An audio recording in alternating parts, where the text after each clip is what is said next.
अपने तीनों बेटों की शादी करके दुलारी बहुत खुश थी। उसकी बड़ी दोनों बहुएं संस्कार से लैस थी। अब तो तीसरी भी बहू घर में आ गई थी।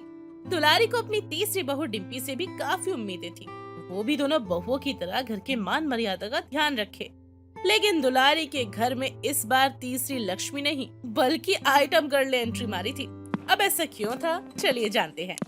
अरे दुलारी बहन, क्या बात है, खूब आराम फरमाया जा रहा है। हाँ तो क्या, अब घर में तीन तीन बहू हैं, तू क्या चाहती है मैं अब भी काम में लगी रहूं? हाँ, बात तो तेरी सही है। वैसे बहुओं के मामले में तो तूने कमाल की किस्मत पाई है, नहीं तो आज के जमाने में कहाँ ऐसी लड़कियाँ मिलती हैं। हाँ गंगा, तू सही कह रही है। मेरे बूढ़े के जाने के बाद तो मैं भी यही सोचती थी, न जाने मेरे बेटों की शादी होगी भी कि नहीं होगी, कौन ही हमें अपनी लड़की देगा। अरे दुलारी, कैसी बातें कर रही है, तूने तो ऐसी बहुएं पाई हैं जो दिया भी लेकर ढूंढे तो मिलने वाली नहीं है। और आज तक किसी की इतनी मजाल कि तेरी दोनों बहुएं का कोई चेहरा भी देख पाए। तेरी दोनों बहुएं तो बहुत संस्कारी हैं। हाँ, मेरी बहुओं ने तो मेरे घर के मान को बचा रखा है और मेरी इज्जत का वो बहुत ख्याल रखती हैं। कोई कभी भी मुझ पर उंगली नहीं उठा सकता इन्हें लेकर। जरूर दुलारी, तूने ही कोई अच्छे कर्म किए होंगे जो तुझे ऐसी बहू मिली है। एकदम ठीक कह रही है तू गंगा। वैसे अब तू आ ही गई है तो बहू की मुंह दिखाई करती ही जा। हाँ हाँ, क्यों नहीं। वैसे भी मैं तो लोग देखकर बता दूं उसका नेचर कैसा है और कौन कितने पानी में है। अरे गंगा, तू भी ना रुक, अभी बुलाती हूँ। छोटी बहू, ओ छोटी बहू, कहाँ है, आना जरा। दुलारी की आवाज देने पर डिम्पी अपने कमरे से बिना घूंघट किए बाहर आती है। ले देख ले जी भर के मेरी बहू को, बता कोई कमी है इसमें? इतनी सुंदर तो मेरी दोनों बहुएं भी नहीं है। दुलारी, अब तक तूने अपनी दोनों बहुओं पे जितना राज करना था कर लिया। तेरी ये बहू बहुत चालाक है और मैं जो कह दूं वो गलत नहीं हो सकता है। देखा नहीं कैसे अभी से ही सर पे पल्लू हटा रखा है। अरे गंगा, शुभ शुभ बोल। बड़ी उम्मीद है मुझे मेरी बहू से भी कि ये भी मेरी दोनों बहुओं की तरह मेरे घर का सम्मान रखेगी। अब देख, मुझे तो जो लगा मैंने कह दिया, बाकी तो तू राम भरोसे छोड़ दे। गंगा तो इतना बोलने के बाद चली जाती है, लेकिन दुलारी को गंगा की बातें सता रही थी। अब इधर दुलारी धीरे धीरे अपनी बहुओं में बदलाव देखती है। डिम्पी के आने के बाद से दोनों बड़ी बहुएं भी कुछ खास बदला बदला सही बर्ताव कर रही थी। लेकिन दुलारी को लगा शायद ये ऐसे ही हो, किसी नए सदस्य के आ जाने से तो ऐसा सब कुछ होता ही है। तो वही एक दिन की बात है। आज ये तीनों की तीनों कहाँ मर गई हैं? ना तो कोई पूजा पाठ है ना कोई भजन है। आज तो लगता है खाना भी नहीं मिलेगा। जाकर देखती हूँ कहाँ है तीनों। रानी, काजल, डिम्पी बहू, अरे तीनों कहाँ हो? लगता है कमरे में जाकर ही देखना पड़ेगा। अब दुलारी जैसी अपने बहुओं के कमरे में जाती है तो देखती है कि दुलारी की तीनों बहुएं सो रही हैं और खराटे मार रही हैं। अरे ओ नास पीटियो, भला ये भी सोने का टाइम है? उठो, उठकर घर का काम करो। कैसे घोड़े बेच के सो रही हैं सारी की सारी। माँ जी, मैं तो बिल्कुल नहीं उठ पाऊंगी। मैंने रात में कुछ ज्यादा ही डांस कर लिया, मेरे पैर जवाब दे चुके हैं। मैं बलि खावा हथ न आवा, मैं बलि खावा हथ न आवा, यार मेरे तू बचना। मैं नागिन नागिन नागिन नागिन। राम रे राम, ये क्या हो गया? कहीं रात में कोई चोर तो नहीं आए थे जो इन्हें कोई नशीली दवा सुंघाकर चले गए हैं? अरे इनका नशा तो उतर ही नहीं रहा है। इतना बोलकर दुलारी एक बाल्टी पानी लाती है और अपनी बहुओं पर डाल देती है, जिसके बाद दुलारी की तीनों बहुएं फुर्ती से उठकर बैठती है। बहू, क्या हुआ तुम तीनों को? मुझे सच सच बताना। अगर मुझे कहीं से किसी भी बात की भनक लगी ना तो तीनों को मायके बैठाऊंगी। वो माँ जी, कल रात ना डिम्पी हमें क्लब ले गई थी। हाँ, और मैंने क्या डांस किया, लोगों ने तो मुझ पर नोटों की बारिश कर दी। माँ जी, मैं ना मना करी थी इन दोनों को, लेकिन ना ये दोनों माने ही नहीं। अरे तुम दोनों को डरने की कोई जरूरत नहीं है माँ जी। वो क्या है ना, मैं दोनों दीदी को अकेले बोर होता देखकर क्लब ले गई थी। अब इन्हें भी तो थोड़े मजे लेने चाहिए ना। हे राम हरिओम, हे भोलेनाथ, मुझे मोक्ष दो। ये मेरे घर की इज्जत ना जाने रात के अंधेरे में किस मनुष्य जगह पर होकर आई हैं। अरे माँ जी, यही तो जिंदगी है। अगर हम अब नहीं घूमेंगे फिरेंगे तो क्या आपकी उम्र में डिस्को और बार जाएंगे? गंगा सही कह रही थी। मेरी छोटी बहू के चाल चलन ठीक नहीं है। तूने तो अच्छी खासी बहुओं को बिगाड़ कर रख दिया। अरे मम्मी जी कैसी बातें कर रही हो? भला पार्टी करने में कौन सी चाल चलन खराब होती है? अरे तू चुप कर जा नासपीटी, आते ही मेरे घर का माहौल खराब कर दिया। ओके मम्मी जी, आपको रात में बाहर जाना नहीं पसंद तो ठीक है, फिर अब हम दिन में पार्टी किया करेंगे। हे राम, मैं लुट गई, बर्बाद हो गई। छोटी बहू तू जैसी थी, तूने इन दोनों को भी वैसा ही बना दिया। दुलारी रोना धोना कर ही रही थी कि तभी गंगा का आना होता है। अरे रे दुलारी, तेरी आंखों में आंसू आज मैं पहली बार देख रही हूँ। क्या हुआ? कहीं तुझे टीवी तो नहीं हो गया है या फिर कैंसर? विमलू क्या बताऊं तुझे मैं, विमलू क्या हो गया? मैं तो किसी को मुंह दिखाने लायक भी नहीं रही। कहीं तू उस दूध वाले के साथ तो भागने की नहीं सोच रही? अरे नहीं नहीं दुलारी, इसमें मैं तेरा साथ नहीं दूंगी। अरे नासपीटी चुप कर, कुछ भी सोचती रहती है तू। बात ये नहीं है, बात मेरी बहुओं के बारे में है। हाय हाय, एक साथ भाग गई क्या सारी? अरे भाई, कितनी संस्कारी दिखती थी तेरी बहुएं, ऐसा कैसे कर सकती हैं?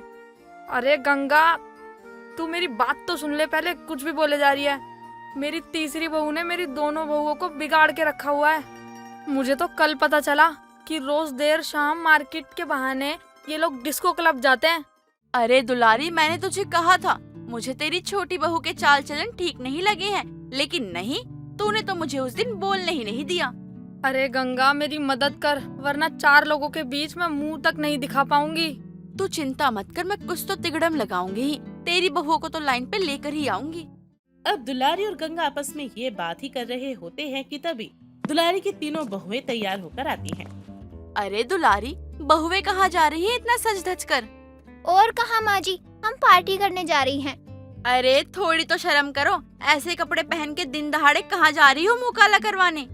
ओहो माँ जी, आप फिर से शुरू हो गई। चलो अभी हमारा टाइम वेस्ट मत करो, हम जा रहे हैं। इतना कहकर तीनों बहुएं फैंसी कपड़े पहनकर सुबह सुबह ही चल देती हैं। दुलारी तो बेचारी अपना सर पकड़कर रह जाती है, उसे तो कुछ भी समझ नहीं आता। अब तो दिन भर पार्टी करने के बाद वो शाम को ही घर आती है और बाहर से ही खाना खा कर आती है और बाकी सब के लिए भी खाना पैक करा कर लाती है। इस पर दुलारी कहती है, मेरे घर का सत्यानाश कर दिया तुम तीनों ने मिलकर। कितना घमंड था मुझे अपनी बड़ी बहुओं पर कि वो कितनी संस्कारी हैं, लेकिन डिम्पी बहू तूने आकर ना मेरा सारा घमंड चूर चूर कर दिया। ओहो मम्मी जी, अब मैंने क्या किया?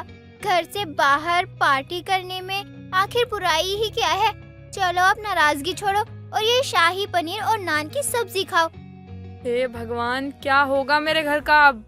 अब तो तीनों बहुओं का ये रोज रोज का होने लगा था। जैसे उनके पति घर से जाते, वैसे ही तीनों फटाफट से घर का सारा काम खत्म करके फैंसी कपड़े पहनकर निकल जाती पार्टी के लिए। अब वो दिन भर पार्टी करती और रात होने से पहले घर आ जाती। ये सब देखकर दुलारी बहुत ही परेशान रहने लगी। एक दिन गंगा फिर से घर आती है। दुलारी गंगा के सामने अपना रोना धोना शुरू कर देती है। बहुओं, ये सब बहुत हुआ तुम तीनों का। मैं कह रही हूँ ये सब करना बंद कर दो। अगर नहीं किया ना तो मैं तुम तीनों के पति को इस बारे में बता दूंगी और फिर अच्छा नहीं होगा।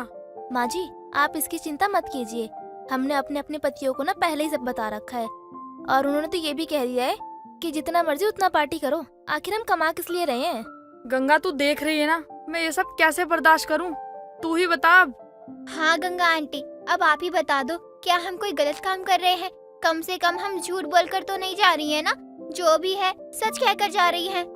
अरे थोड़ी तो अपनी सास की शर्म कर लो, और अगर सास की नहीं करी तो समाज की ही कर लो। तुम्हारी सास ने इतने सालों से इतनी इज्जत बना रखी है, उसका तो ख्याल करो। अरे डिम्पी चलो, ये गंगा आंटी भी ना फालतू का ज्ञान देने लगी है। आजकल कौन समाज को पूछता है और किसको किसकी पड़ी है? यहाँ गली मोहल्ले में कोई एक दूसरे को जानता भी है क्या? हाँ, और आज तक हमने समाज का ख्याल तो रखा। क्या सारे मोहल्ले में हमारी जैसी कोई बहू थी? नहीं ना। लेकिन किसी को इस बात से कोई फर्क पड़ा? क्या किसी ने हमें कोई अवार्ड दिया? नहीं ना। तो बस अब हम अपनी जिंदगी जिएंगे अपने तरीके से। इतना बोलकर दुलारी की तीनों बहुएं घर से पार्टी करने के लिए निकल जाती हैं और इधर दुलारी बहुत ही ज्यादा परेशान हो जाती है। अब तो दुलारी की बहुएं पार्टियों के पीछे ना तो दिन देखती, ना ही रात और ना ही पैसे। दुलारी इससे और भी ज्यादा परेशान हो जाती है। कितना गुमान था मुझे अपनी बहुओं पर, अब वो धरा का धरा रह गया। अब मैं इन्हें कैसे सुधारूं? पूरा मोहल्ला मुझ पर थूक रहा है। माँ जी, आपकी चाय। और हाँ माँ जी, आपको आज आंटी के घर पर कुछ घंटे रहना पड़ेगा, क्योंकि आज हम सबके दोस्त ना घर पर आ रहे हैं पार्टी करने के लिए, तो आप दिखोगी तो ठीक नहीं रहेगा। अच्छा, तो आज इनके दोस्त आ रहे हैं, आज मैं इन्हें मजा चखाती हूँ। माँ जी क्या सोचने लगी हो, जाओ ना, फिर हमें तैयारी भी तो करनी है पार्टी की। ठीक है, मैं गंगा के घर चली जाती हूँ, और ये चाय ना उस चुड़ैल को ही पिला देना, मुझे नहीं चाहिए। अब दुलारी तो वहाँ से चली जाती है। तीनों बहुएं अपने दोस्तों के आने से पहले ही घर को सजा देती हैं। फिर वो स्नैक्स मंगाती हैं, खाना मंगवाती हैं और इसी तरह सारी तैयारियां कर लेती हैं। लेकिन यहाँ पर तो पार्टी के साथ साथ कुछ और भी होने वाला था, क्योंकि दुलारी गंगा के साथ वहाँ पर आ जाती है, वो भी फैंसी कपड़े पहनकर। ये देखकर तीनों बहुओं के साथ साथ दोस्तों के भी होश उड़ जाते हैं। मम्मी जी, गंगा आंटी आप, और ये क्या पहना है? माँ जी, मेरे दोस्तों के सामने आप मेरी बेइज्जती करवाएंगी क्या? बहू, तुझे तो खुश होना चाहिए था कि तेरी सास भी अब मॉडर्न हो गई है। माँ जी, मेरे दोस्त आपको ही देख रहे हैं, वो मॉडर्न है लेकिन उनके घर वाले ऐसे नहीं हैं। आप जाकर ये कपड़े बदलिए और जाइए यहाँ से, हमारे दोस्त क्या कहेंगे आपके बारे में। अरे छोड़ो ना, हमें क्या फर्क पड़ता है, कोई कुछ भी कहता रहे। वैसे भी यहाँ से निकलने के बाद किसको क्या ही मतलब रह जाएगा। माँ जी, आप ये कैसी बात कर रही हो? अरे सही तो कह रही है दुलारी बहन, जैसे आज के समाज को तुमसे कोई फर्क नहीं पड़ता, वैसे ही दोस्तों को भी तुमसे क्या ही फर्क पड़ेगा। दुलारी की बातें सुनकर तीनों बहुओं को समझ आ जाता है कि वो क्या कहने की कोशिश कर रही हैं। डिम्पी, काजल और रानी तीनों को ही अपने दोस्तों के सामने बहुत शर्म आ रही थी, क्योंकि उनके दोस्त हंसे जो जा रहे थे। अब तीनों को ही अपनी गलती का एहसास होता है। इसी तरह से उनकी सास को भी लोगों के ताने सुनने को मिलते होंगे, और उनकी इस हरकतों की वजह से उन्हें भी कितना सहना पड़ता होगा। जिसके बाद वो अपने दोस्तों को वापस भेज देती हैं, और फिर कभी भी उन तीनों बहुओं ने ना तो दिन में पार्टी की और ना ही रात को। दुलारी भी अपनी बहुओं के साथ बहुत खुश थी। कांता अपने बेटे रोहित की शादी पायल नाम की एक अमीर लड़की से करवाती है, जो बहुत सुंदर थी और साथ में बहुत सारा दहेज लेकर आई थी। शादी के अगले दिन पायल सुबह के 10 बजे उठकर सबके सामने अपनी नाइट ड्रेस में आती है और चिल्लाते हुए कहती है, कोई है इस घर में या सभी मर गए हैं? क्या हुआ बहू, इतना क्यों चिल्ला रही है? तुझे कुछ चाहिए तो मुझे बताना। माँ जी, आप इतना बोल रही है तो आप जाकर मेरे लिए चाय बना दो, वो भी बिल्कुल कड़क वाली। मैं तुझे चाय बना कर दूंगी, शर्म कर ले थोड़ा। आज तेरा घर में पहला दिन है, तुझे हम लोगों को खाना बनाकर खिलाना है और तू मुझे ही उल्टा चाय के लिए बोल रही है। ए बुढ़िया, तेरा दिमाग तो ठीक है ना? मैंने आज तक अपने घर में खुद से पानी भी लेकर नहीं पिया है, और तू मुझे सबके लिए खाना बनाने के लिए बोल रही है। अपने घर में नहीं किया है तो यहाँ करना पड़ेगा, तू इस घर की बहू है, समझी? ये भी कोई घर है? अरे तुम्हारे घर से बड़ा तो मेरा कमरा था, यहाँ मैं एडजस्ट कर रही हूँ ना, वही बहुत बड़ी बात है तुम्हारे लिए। बहू, अपनी जुबान को लगाम दे।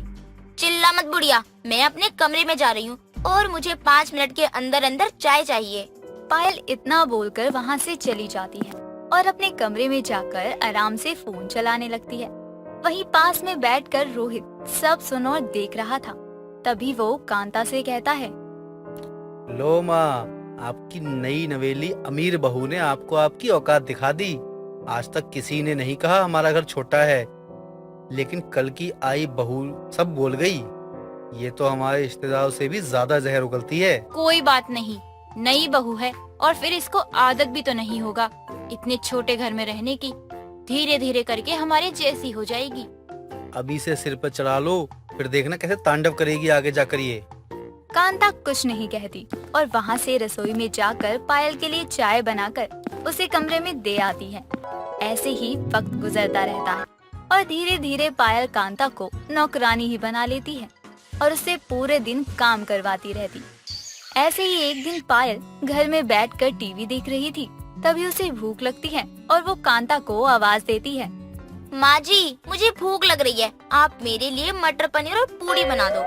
बहू, आज तू खुद ही खाना बनाकर खा ले, मेरी तबीयत बिल्कुल भी ठीक नहीं और मैं थक भी गई हूँ। ए बुढ़िया, तुझे खाना बनाने को बोला है ना कि बहाने बनाने को, समझी?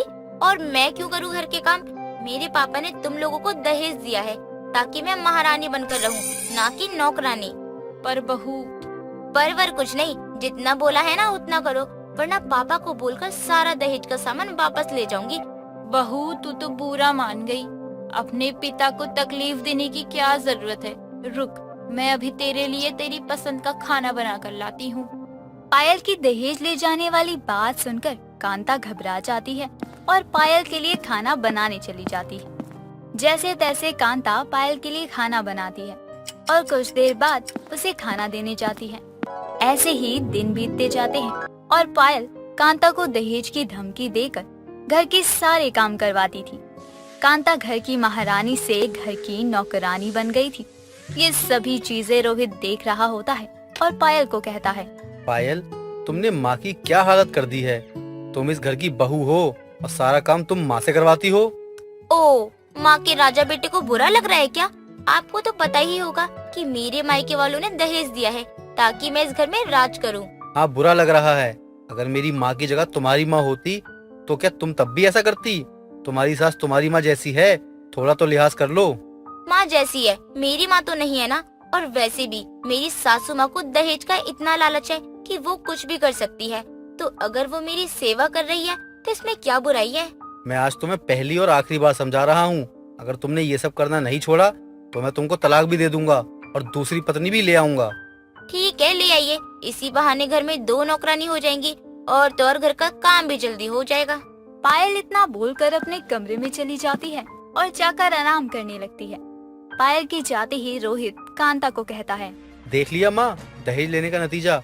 आपको बोला था ना कि ये हमारे सर पर चढ़कर नाचेगी। हाँ तू सही बोल रहा है। सिर पर नाचेगी ये तो सोचा था, लेकिन इतनी जल्दी नाचेगी ये नहीं सोचा था। इसका कुछ तो करना पड़ेगा। हाँ, इसको सबक सिखाना तो जरूरी है माँ। रोहित कांता को इतना बोलकर वहाँ से बाहर चला जाता है। ऐसे ही दिन बीतते जाते हैं और पायल अपनी हरकतों से बाज नहीं आती। एक शाम को रोहित अपने घर पर रिया नाम की लड़की के साथ आता है और अपनी माँ और पायल को बुलाता है। माँ, ये मेरी बीवी है और आज से मैं इसके साथ रहूंगा। बीवी? पर ये तो कुमारी लग रही है। शादी के बिना तो ये मेरे पति की कुमारी बीवी हुई। कम से कम शादी तो कर लेते। शादी भी कर लूंगा। तुम इतनी टेंशन क्यों ले रही हो?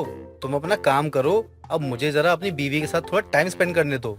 रोहित की बात सुनकर पायल को बहुत गुस्सा आता है और वो गुस्से में अपने कमरे में चली जाती है। अगले दिन सुबह रिया जल्दी उठकर घर के सारे काम करती है और सबके उठने से पहले ही खाना बनाकर रख देती है। सब रिया के आने से बहुत खुश थे। ऐसे ही दिन बीतते जाते हैं और रिया धीरे धीरे सबका दिल जीत लेती है। लेकिन जहाँ सभी लोग रिया से खुश होते हैं, वहीं दूसरी तरफ पायल रिया से जलने लगती है और उसको नीचा दिखाने की सोच लेती है। ऐसे ही एक रोज कांता की पड़ोसन कविता घर आती है और पायल कविता के साथ बातें करने लगती है। तभी रिया हाथ में चाय लेकर आती है, जिसे देखकर पायल कहती है, लीजिए कविता आंटी, मेरे पति की कुंवारी बीवी आपके लिए चाय बना कर लाई है। क्या कुंवारी बीवी? ये रोहित की कुंवारी बीवी है। तेरे होते हुए वो दूसरी बीवी कैसे ला सकता है? हाँ, इससे शादी तो नहीं हुई है, लेकिन ये रोहित जी की एकदम बीवी की तरह सेवा करती है। हाँ, भले ही मैं तेरे पति की कुंवारी बीवी हूँ, लेकिन तुम्हारी तरह तो नहीं हूँ ना, जो ना तो अपनी सास और ना ही अपने पति की इज्जत करना तक जानती है। एक बहू का फर्ज क्या होता है तुझे पता है? घर को स्वर्ग बनाए रखती है, लेकिन तुमने तो घर को ही नर्क बना रखा है। इस घर में मुझे तुमसे ज्यादा प्यार मिलता है। ये कैसी बात कर रही है लड़की तू? अपनी सास की सेवा नहीं करती? अगर ऐसा है तो रोहित ने सही किया है। सही तो किया है। इस जैसी घमंडी लड़की से शादी करने से अच्छा है संन्यास ले लो। पति का ख्याल रख नहीं पाती है और मुझे बेइज्जत करने आई है।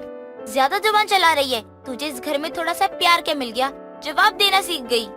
ये जवाब तुझे याद रहेगा घमंडी पायल। रिया पायल को उल्टा सुनाकर वहाँ से चली जाती है। कुछ देर बाद कविता भी अपने घर चली जाती है। पायल को रिया पर बहुत गुस्सा आता है, लेकिन रिया को पायल के गुस्से से कोई फर्क नहीं पड़ता। ऐसे ही दिन गुजरते हैं और सबका रिया की तरफ प्यार देखकर पायल को बहुत बुरा लगता है और वो रोते रोते कांता के पास आती है। माँ जी, मुझे माफ कर दीजिए। मैंने आप लोगों के साथ बहुत बुरा किया। आप रिया को इस घर से निकाल दो। मैं आपसे वादा करती हूँ कि मैं आप दोनों की सेवा करूँगी और कोई शिकायत का मौका नहीं दूंगी। पर बहू ऐसा नहीं हो सकता, वो तो तेरे पति की बीवी है, उसको मैं कैसे निकाल दूं? माँ जी बीवी नहीं है, कुंवारी बीवी है। रोहित जी से शादी नहीं हुई है, मैं उनकी बीवी हूँ, वो लड़की नहीं। मुझे अपनी गलती का एहसास हो गया है। हाँ बस आखिरी बार मेरा काम कर दो, उस रिया को घर से निकाल दो। पायल कांता के आगे पैर पकड़कर जोर जोर से रोने लगती है और उसको देखकर कांता का दिल पिघल जाता है। तभी रिया वहाँ आती है। खैर चलो, तुम्हें तुम्हारी गलती का एहसास तो हुआ। मेरी वजह से तुम अपनी सास की पैर पकड़कर रो तो रही हो। घर वालों की वैल्यू तो पता चली तुम्हें। और वैसे भी हम लोग नाटक कर रहे थे ताकि तुमको अकल आ जाए। सोचा था अकल तो आ जाएगी, लेकिन इतनी जल्दी आ जाएगी ये नहीं पता था। रिया मेरी बीवी नहीं है, वो मेरे दोस्त है। हम लोग तुमको सबक सिखाने के लिए ये सब नाटक कर रहे थे। रोहित जी, माँ जी मुझे माफ कर दीजिए। माफ कर दिया बहू तुझे। चल उठ और रोना बंद कर। चल सभी मिलकर तेरी पति की कुंवारी बीवी के हाथ की पकौड़ी खाते हैं। कांता की बात सुनकर सभी हंसने लगते हैं और इस तरह पति की कुंवारी बीवी से पायल को सबक मिल जाता है।